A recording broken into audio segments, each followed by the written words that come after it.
نحمده ونصلي على رسوله الكريم وعلى آله وصحبه أجمعين أما بعد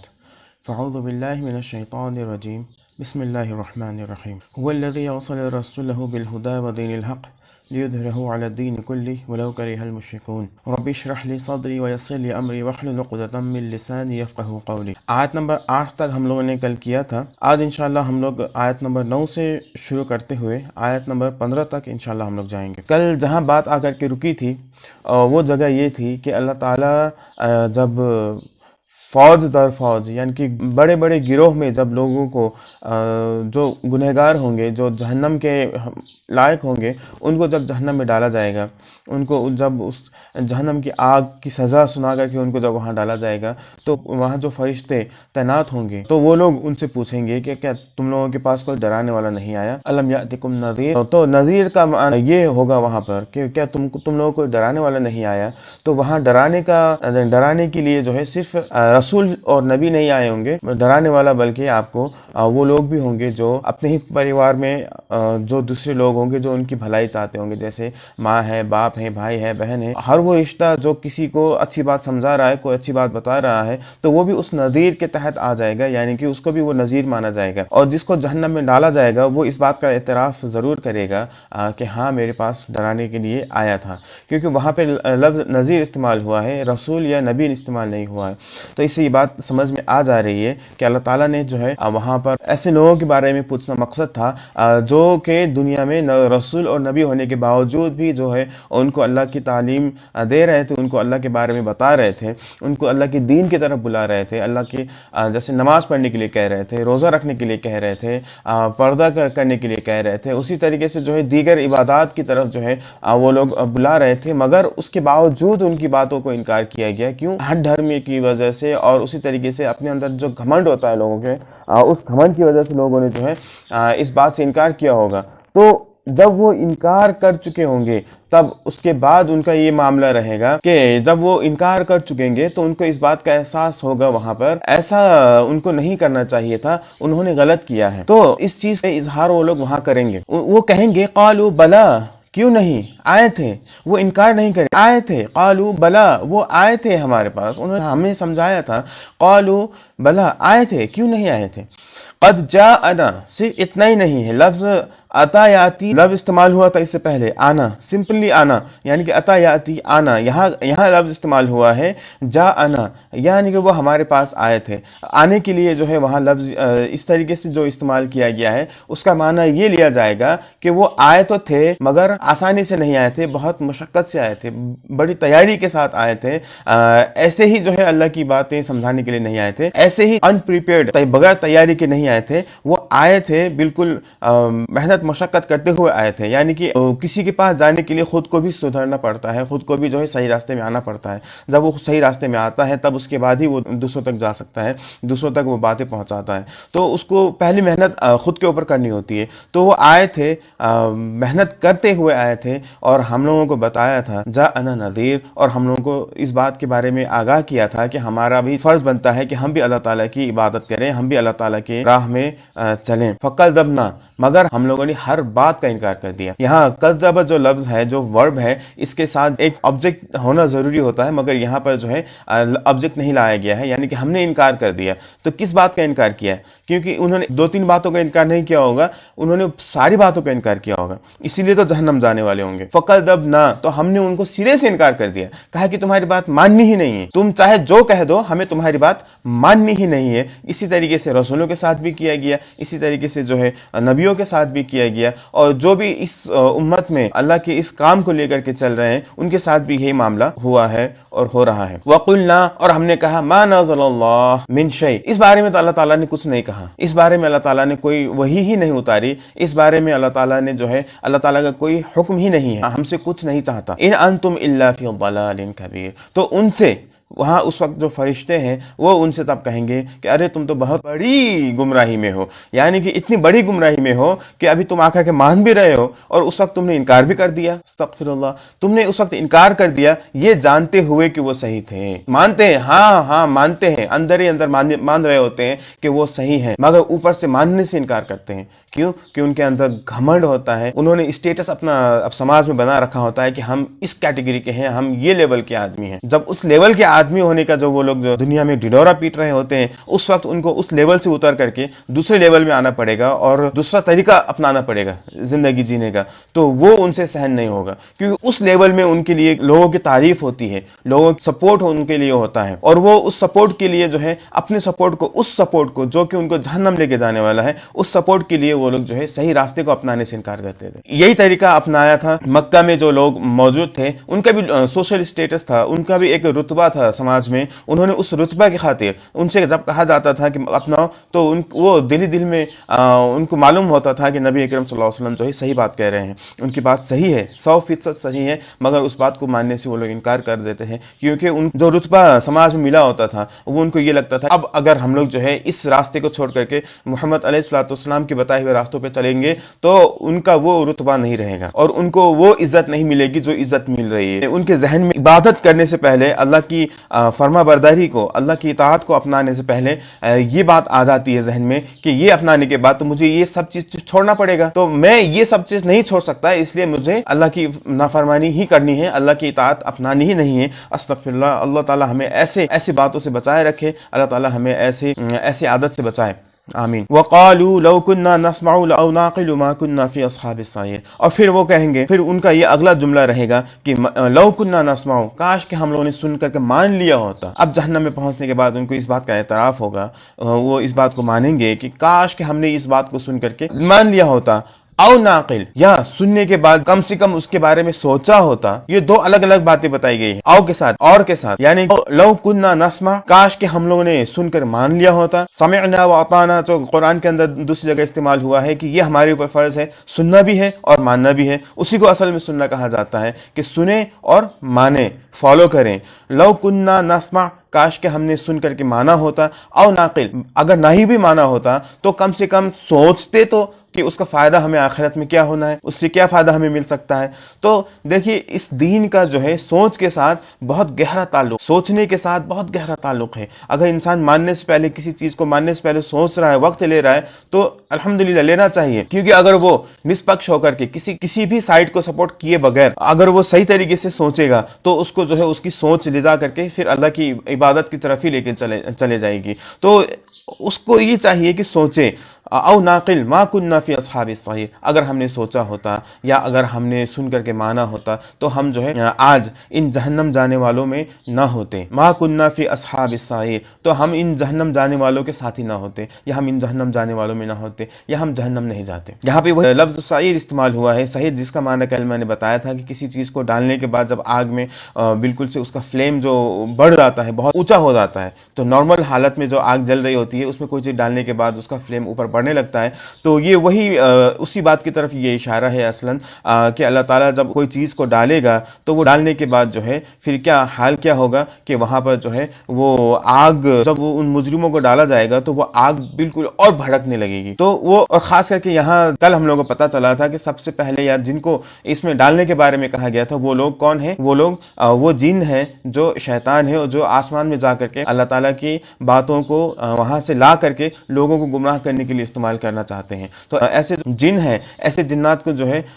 اس میں ڈالا جائے گا، اور انہی کے فالوورز دنیا میں سے یہ لوگ ہیں جو انہی کی باتوں کو مان رہے ہیں، کیونکہ ان کو جب اوپر سے تارا وغیرہ ستارہ وغیرہ مار کر کے جب ان کو بھگایا جائے گا تو وہ دنیا میں آ کر کے اپنا غصہ نکالیں گے اور لوگوں کو پھر اور بہکانا شروع کریں گے اور لوگوں کو اور اپنی باتوں کی طرف جو ہے وہ لوگ اٹریکٹ کرنے کی کوشش کریں گے اور ان کو اپنے میں سے بنائیں گے۔ تو اللہ تعالیٰ ہمیں ایسے لوگوں کا ساتھ دینے سے اور ایسے لوگوں میں شامل ہونے سے اللہ تعالیٰ ہمیں بچائے۔ اور ساتھ میں یہ آیت ہمیں یہ بھی میسج دے رہی ہے کہ ہمیں چاہیے کہ ہم اپنے گھر والوں کے لیے یا بھی اپنے دوستوں کے لیے یا پھر دوسرے لوگوں کے لیے یہ راستہ ہمیشہ کھلا رکھیں. سننے کا راستہ اور سوچنے کا راستہ کبھی بھی بند نہ کیا جائے جب تک کہ موت نہ آ جائے. اللہ تعالیٰ ہمیں اس بات کی توفیق دے، کیونکہ کیا پتہ زندگی کے کس موڑ میں اور کس حال میں جا کر کے ان کے کان میں یہ بات پڑ جائے اور وہ اس بات کو سن لے اور وہ سمجھ لیں. اس لیے کبھی بھی ہار نہیں ماننا چاہیے، کبھی بھی اس سے پیچھے نہیں ہٹنا چاہیے. یہ آیت ہمیں سکھا رہی ہے کہ ہمیں سننے اور سمجھنے کا جو راستہ ہوتا ہے وہ ہمیشہ کھلا رکھنا چاہیے، وہ ہمیشہ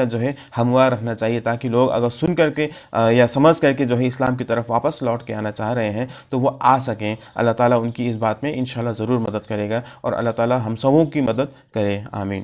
فاعترفوا بذنبہم، تو وہ اپنی اس جرم کا جو انہوں نے کیا تھا، وہ اپنی اس گناہ کا اعتراف کریں گے کہ انہوں نے رسولوں کو ماننے سے سراسر انکار کر دیا تھا، انہوں نے سچائی کو ماننے سے انکار کر دیا تھا، انہوں نے اسلام کے تعلیم کو ماننے سے انکار کر دیا تھا. فسحقا لاصحاب السعیر، تو ایسے لوگوں کو یہاں سے نکالو، لے کے جاؤ یہاں سے. فسحقا، یہ آپ کو لعنت دیا جا رہا ہے، برسایا جا رہا ہے، ان لوگوں کو یہاں سے ہٹایا جا رہا ہے. کہا کہ فسحقا لاصحاب السعیر، یہ بہت برا حال ہے ان لوگوں کا، بہت ہی برا حال ہونے والا ہے ان لوگوں کا، جو لوگ جہنم جانے والے ہیں ان کا بہت ہی برا حال ہونے والا ہے. اللہ تعالی ہمیں ایسے حالت سے بچائے، آمین. ان الذين يخشون ربهم بالغیب لهم مغفرۃ واجر کبیر. اوپر جو گنہگار ہے ان کا ذکر کرنے کے بعد اب اللہ تعالیٰ جو جنت جانے والے ہیں ان کا ذکر یہاں فرما رہا ہے، اور اللہ تعالیٰ ان کا ذکر یہاں کر کے ان کے لیے ایک سپورٹ اور ایک پروتساہن جو کہتے ہیں وہ یہاں پہ ان لوگوں کو دینا چاہ رہا ہے. ان الذین یخشون ربهم بالغیب، یقیناً وہ لوگ جو اپنے رب کو مانتے ہیں، جو اپنے رب سے ڈرتے ہیں. کیسے؟ بن دیکھے، یعنی کہ انہوں نے اپنے رب کو دیکھا ہی نہیں ہے، اس کے باوجود بھی وہ اپنے رب سے ڈرتے ہیں. اور اس کا دوسرا معنی یہ بھی ہوگا کہ جو کہ غیب میں ہوتے ہیں، یعنی کہ وہ خود تنہائی میں ہوتے ہیں اور اپنے رب سے ڈر رہے ہوتے ہیں. یعنی کہ دونوں ہی معنی یہاں لیا جا سکتا ہے کہ یقیناً وہ لوگ جو اپنے رب کو دیکھا نہیں ہے اس کے باوجود بھی ڈرتے ہیں، اور یہ ڈرنا صرف لوگوں کے سامنے نہیں ہے، یہ ڈرنا ان کا تنہائی میں بھی ہے. الحمدللہ جب وہ تنہائی میں ہوتے ہیں تب بھی اپنے رب سے ڈر رہے ہوتے ہیں، تب بھی گناہوں سے بچ رہے ہوتے ہیں، تب بھی ان کو اللہ کے عذاب کا ڈر ہوتا ہے، اور وہ خود کو برائی سے روکے رکھتے ہیں. لہم مغفرہ، تو ایسے لوگوں کے لیے اللہ تعالیٰ نے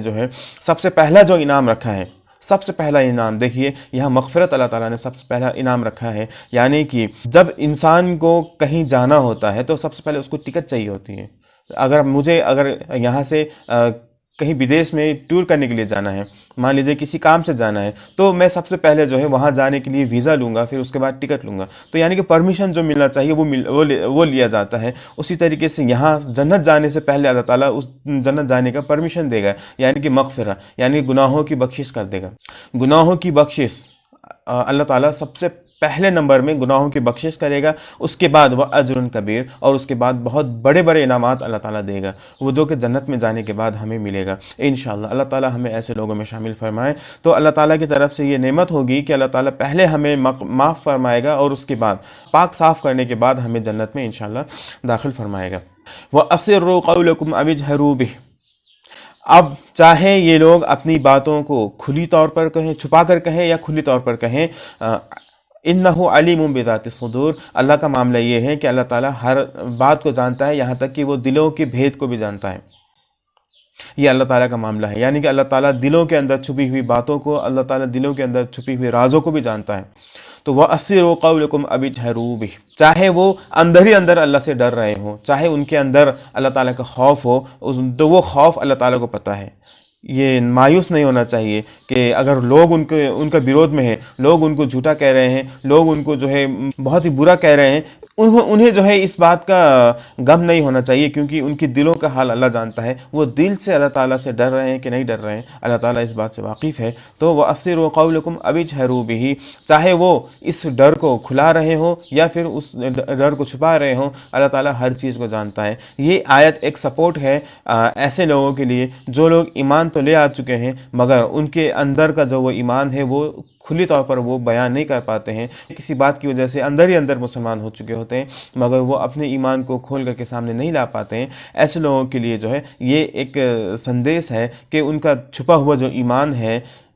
وہ چھپا ہوا اللہ سے نہیں ہے. باقی لوگوں سے بھلے ہی چھپا ہوا ہو، مگر اللہ سے وہ ایمان چھپا ہوا نہیں ہے، وہ ڈر اللہ سے چھپا ہوا نہیں ہے. اسی طریقے سے یہ آیت ان لوگوں کے لیے وارننگ ہے یہ ایک چیتاونی ہے کہ جو لوگ کھلے طور پر بھی گناہ کے کام کرتے ہیں اور چھپے طور پر بھی گناہ کے کام کرتے ہیں، اللہ تعالیٰ تو ہر چیز کو جانتا ہے۔ جو کھلے طور پر اچھائی کر کے اندر اندر اپنے دل میں اگر برائی رکھتے ہیں تو اللہ تعالیٰ ایسے لوگوں کو بھی جانتا ہے، اللہ تعالیٰ ایسے لوگوں کی گناہ کو بھی جانتا ہے۔ تو اللہ تعالیٰ ان کے دل کے اندر جو چیز چھپی ہوئی ہے اس کے اعتبار سے اللہ تعالیٰ جو ہے فیصلہ کرے گا۔ الا یعلم من خلق، کیا اللہ اسے نہیں جانتا جسے اس نے پیدا کیا ہے؟ سبحان اللہ، کتنا بہتر انداز ہے اللہ تعالیٰ کا یہاں کہنے کا، الا یعلم من خلق، کیا اللہ تعالیٰ اسے نہیں جانتا جسے اس نے خود پیدا کیا ہے؟ کیا اس کے ہر ایک چیز کو اللہ نہیں جانتا؟ کہا کہ الا یعلم من خلق، کیا اللہ تعالیٰ اسے نہیں جانتا جسے اس نے خود پیدا کیا ہے؟ سبحان اللہ، یہ ہمارے لیے سپورٹ ہے، یہ ہمارے لیے جو ہم لوگ اللہ کی راہ میں اپنی قربانیاں دے رہے ہیں، تو یہ ہمارے لیے ایک سپورٹ ہے کہ ہم لوگ جو ہے اپنے دل کے اندر بھی اگر کسی چیز کے بارے میں برا سوچ رہے ہیں اور باہر لوگ اس چیز کو ماننے سے انکار کر رہے ہیں، مگر اندر ہی اندر ہم لوگ جو ہے گھٹ رہے ہیں اور ہمارے اندر اس چیز کی برائی آیا ہے، چھپی ہوئی نہیں ہے، ہمارے اندر ہم لوگ اس چیز کو برا جان رہے ہیں، تو ہمیں ان لوگوں میں شامل نہیں کیا جائے گا، ہم لوگوں کو ان لوگوں میں شامل کیا جائے گا جو سچ میں اس سے بچنے والے ہیں۔ تو الا یعلم من خلق، کیا اللہ تعالیٰ انہیں نہیں جانتا، یا اللہ تعالیٰ اسے نہیں جانتا جسے خود اس نے پیدا کیا ہے؟ وہو اللطیف، وہ تو بہت نرمی کرنے والا ہے، اور خبیر، اور وہ جو ہے بہت ہی خبردار ہے، یعنی کہ اللہ تعالیٰ کو ہر ایک چیز کے بارے میں خبر معلوم ہے، ہر ایک چیز کے بارے میں جانکاری ہے، اور اللہ تعالیٰ سب چیز جاننے کے بعد ہی جو ہے نرمی کے ساتھ ہر انسان کے ساتھ ڈیلنگ کرتا ہے۔ اگر جس کے ساتھ سختی کرنی ہے اس کے ساتھ سختی کرے گا، مگر جس کے ساتھ نرمی کرنی ہے، کیونکہ اللہ تعالیٰ کو پتا ہے کہ وہ اندر سے جو ہے نرم ہے، وہ اندر سے جو ہے اللہ کے سپورٹیو ہے، وہ اندر سے اللہ سے ڈرنے والا ہے، تو اس حالت میں اگر اس کے اعمال کچھ برے بھی ہو جاتے ہیں، تو مگر اگر اس کے اندر ایمان باقی ہے اور وہ اندر ہی اندر اللہ تعالیٰ سے ڈرتا ہے، اور وہ اکیلے میں بھی تنہائی میں بھی اللہ تعالیٰ سے ڈرتا ہے، اور انسان ہونے کی حیثیت سے اس سے کچھ غلطیاں اگر ہو جا رہی ہیں، تو اللہ تعالیٰ ایسے غلطیوں کو معاف فرمائے گا، کیونکہ وہ لطیف ہے، ہر باریک سے باریک طریقے سے اللہ تعالیٰ اس کے ساتھ جو ہے نرمی کرے گا، جس طریقے سے ہو سکتا ہے اس طریقے سے نرمی کرے گا، اور اسے بخش دے گا، اور اس کے اوپر ظلم کرنے والوں کو اللہ تعالیٰ پھر جہنم میں بھیج دے گا۔ هو الذي جعل لكم الارض ذلولا فامشوا في مناكبها وكلوا من رزقه واليه النشور۔ اب یہ آخر آیات میں اللہ تعالیٰ نے یہ فرمایا کہ هو الذي، وہی ہے جس نے بنایا تم لوگوں کے لیے زمین کو ذلولاً۔ ذلولن کا مطلب کیا ہوا؟ ذلولن کا مطلب یہ ہوا کہ اس کو اللہ تعالیٰ نے ہمارے لیے استھر بنایا ہے، اللہ تعالیٰ نے اس کو ہمارے لیے یہاں پہ جو ہے بچھا دیا ہے، اس کو ہمارے لیے جو ہے آسان بنا دیا ہے، اس کو ہمیں چلنے کے لیے، پھرنے کے لیے، یہاں سفر وغیرہ کرنے کے لیے اس کو جو ہے آسان بنا دیا ہے۔ دیکھیے، اس سے یہ بات سمجھ میں آتی ہے کہ زمین کی جو اصل حالت ہے، زمین کی جو اصل سچویشن ہے، وہ اصل کنڈیشن ہے، وہ یہ نہیں ہے کہ وہ اس طریقے سے شانت بیٹھا ہوا ہے۔ اس کا اصل سچویشن کیا ہے کہ وہ جو ہے ہلتا رہتا ہے، بالکل سے جیسے زلزلے آتے رہتے ہیں۔ تو یہ چیز ہم لوگوں کو سوچنا چاہیے کہ زلزلہ جب آتا ہے تو زمین ہلتا رہتا ہے، تو زمین کی جو سچویشن ہے اور اصل زمین کی جو حالت ہے وہ ہلنا ہے، وہ ہلتے ہی رہتا ہے، مگر اللہ تعالیٰ نے اس ہلتے ہوئے زمین کو انسانیت کے لیے اور اپنے بندوں کے لیے جو ہے بالکل سے روکے رکھا ہے، تھامے رکھا ہے، اور اس کو چلنے پھرنے اور دیگر کام وغیرہ کرنے کے لیے اور یہاں رہنے سہنے کے لیے جو ہے اللہ تعالیٰ نے اس کو بالکل ہمارے لیے بچھا دیا ہے۔ فَامْشُوا فِي مَنَاكِبِهَا، تو ہر کونے کونے میں جاؤ، یعنی کہ اس کے ہر کونے میں گھومو پھرو اور تم اللہ کی نشانیوں کو پہچاننے کی کوشش کرو۔ فَامْشُوا فِي مَنَاكِبِهَا، اصل میں مشا یمشی لفظ استعمال ہوا ہے، اور مشا یمشی علی کے ساتھ استعمال ہوتا ہے، یعنی کہ زمین پر، یعنی کہ زمین کے اوپر۔ عربی لنگوسٹک کے حساب سے بات کریں تو مشا علی مناکبہا ہونا چاہیے تھا، یعنی کہ فمشو علی مناکبہا ہونا چاہیے تھا لنگوسٹک کے حساب سے، اگر اس کے اوپر چلنا ہے تو، مگر یہ لفظ استعمال ہوا فمشو فی مناکبہا، یعنی کہ اس کے فی لفظ استعمال کر کے اس کے اندر کی طرف اشارہ کرتے ہوئے اللہ تعالیٰ نے فرمایا ہے کہ اس کے اوپر بھی گھومو پھرو اور اس کے اندر بھی جاؤ، اس کے اندر بھی دیکھو کہ کیا ہے، اس کے اندر بھی تم لوگوں کے لیے بہت سارا کچھ اللہ تعالیٰ نے رکھا ہے، اس کے اندر بھی جاؤ۔ اندر جانے کا ذکر کرنے کے بعد اللہ تعالیٰ نے فرمایا وَكُلُوا مِن رِزْقِهِ، اور اس کے دیے ہوئے رزق سے کھاؤ، یعنی کہ اللہ تعالیٰ جو ہمیں رزق دیتا ہے کھانے پینے کے لیے وہ زمین کے اندر ہی سے آتا ہے، اور زمین کے اندر اور دوسری چیز کیا چیز ہے؟ زمین کے اندر اللہ تعالیٰ نے معدنات رکھے ہیں، یعنی کہ ایسے کھاد ہے جو وہاں ہمیں مل جاتا ہے، جیسے کہ آپ کو یہ سونا چاندی وغیرہ ہوا، اور اسی طریقے سے پیٹرول ہے اور دیگر چیزیں جو ہے گیس وغیرہ ہے وہ موجود ہے زمین کے اندر۔ تو کہا گیا کہ زمین کے اندر بھی تم لوگ جو ہے جانے کی کوشش کرو، زمین کے اندر بھی جاؤ، زمین پوری دنیا گھومو اور زمین کے اندر بھی جاؤ، وَكُلُوا مِن رِزْقِهِ، اور وہ جو رزق دے اس رزق سے کھاؤ، وَإِلَيْهِ النُّشُورُ۔ اب اس کے بعد اللہ تعالیٰ نے آخر میں یہ فرمایا کہ وَإِلَيْهِ النُّشُورُ، اور پلٹنا لوٹنا تو اسی کی طرف ہے، پلٹنا اور لوٹنا۔ اللہ نے یہ نہیں کہا کہ تم لوگوں کا پلٹنا اسی کی طرف ہے، تم لوگوں کا لوٹنا اسی کی طرف ہے۔ اللہ تعالیٰ نے یہاں فرمایا ہے کہ پلٹنا اور لوٹنا اسی کی طرف ہے۔ جیسے کہ ہم لوگ بھی اس دنیا میں جو رہ رہے ہیں، تو ہم کو بھی آخر میں اس دنیا سے لوٹ کر کے پلٹ کر کے اللہ ہی کے پاس جانا ہے، اور اسی طریقے سے جو کافر ہیں، جو اللہ کو نہیں ماننے والے ہیں، وہ بھی جو ہے اس دنیا سے پلٹ کر کے لوٹ کر کے اللہ ہی کے پاس جانے والے ہیں۔ اور اسی طریقے سے جب ہم اس دنیا میں گھومیں گے پھریں گے، یہاں اس کی خوبصورتی سے جب ہم لوگ کچھ فائدہ اٹھائیں گے، اور اس کے زمین کے بھیتر کی جو چیزیں ہیں اس سے جب ہم لوگ فائدہ اٹھائیں گے، تو وہ فائدہ کا کریڈٹ، اس کی ذمہ داری کس کو جاتی ہے؟ وہ بھی لوٹ کر کے اللہ ہی کی طرف جائے گی۔ دیکھیے سبحان اللہ، کس انداز سے اللہ تعالیٰ نے لفظ کا استعمال کیا ہے۔ اس میں اللہ تعالیٰ نے تم لوگوں کو پلٹنا نہیں کہا ہے، اس میں اللہ تعالیٰ نے کہا ہے کہ صرف پلٹنا جو ہے اللہ کی طرف ہے، یعنی کہ اللہ تعالیٰ نے جو نعمت دیا ہے اس کا کریڈٹ اللہ ہی کو جائے گا۔ اسی طریقے سے اللہ تعالیٰ نے جو ہمیں یہاں اس زمین کو جو آسان بنا دیا ہے چلنے پھرنے کے لیے، تو اس کا کریڈٹ بھی اللہ ہی کو جائے گا۔ تو ہمیں جو اللہ تعالیٰ نے چیز دیا ہے کھانے پینے کے لیے، اس کا کریڈٹ بھی اللہ ہی کو جائے گا۔ ہمیں جو زندگی ملی ہے اس کا کریڈٹ بھی اللہ ہی کو جائے گا۔ ہمیں جو خوشی مل رہی ہے اس کا کریڈٹ بھی اللہ ہی کو جائے گا۔ تو تمام چیزیں جو ہے لوٹ کر کے اللہ ہی کی طرف جانے والی ہیں، سبحان اللہ۔ تو اس انداز سے اللہ تعالیٰ نے اس آیت کو اینڈ کیا ہے، کہ ختم کیا ہے کہ وَإِلَيْهِ النُّشُورُ، ہر چیز تمہیں خوشی مل رہی ہے تو وہ بھی پلٹ کر کے اللہ ہی کے پاس جانے والی ہے، تم کو آرام مل رہا ہے تو وہ بھی پلٹ کر کے اللہ ہی کو جانے والا ہے، یعنی کہ اس کا کریڈٹ اللہ ہی کو ملنے والا ہے۔ اور تو تمام چیزوں کو ہمیں بھی سکھایا جا رہا ہے کہ ہم بھی جو ہے تمام چیزوں کی کریڈٹ کو اللہ ہی کو دیں، اور ہم اللہ تعالیٰ کی تعریف بیان کریں، اور ہم اللہ تعالیٰ کو اس کی عبادت کرتے رہیں، اس کا گنگان کرتے رہیں، اس کا شکر ادا کرتے رہیں، یہی ہماری ذمہ داری بنتی ہے۔ اللہ تعالیٰ ہمیں ایسے لوگوں میں شامل فرمائے جن لوگوں کو اللہ تعالیٰ جنت بھیجنے والا ہے، اور ایسے لوگوں سے بچائے جن لوگوں کو اللہ تعالیٰ جہنم بھیجنے والا ہے۔ وآخر دعوانا ان الحمد للہ رب العالمین، آمین ثم آمین۔ السلام علیکم ورحمۃ اللہ وبرکاتہ۔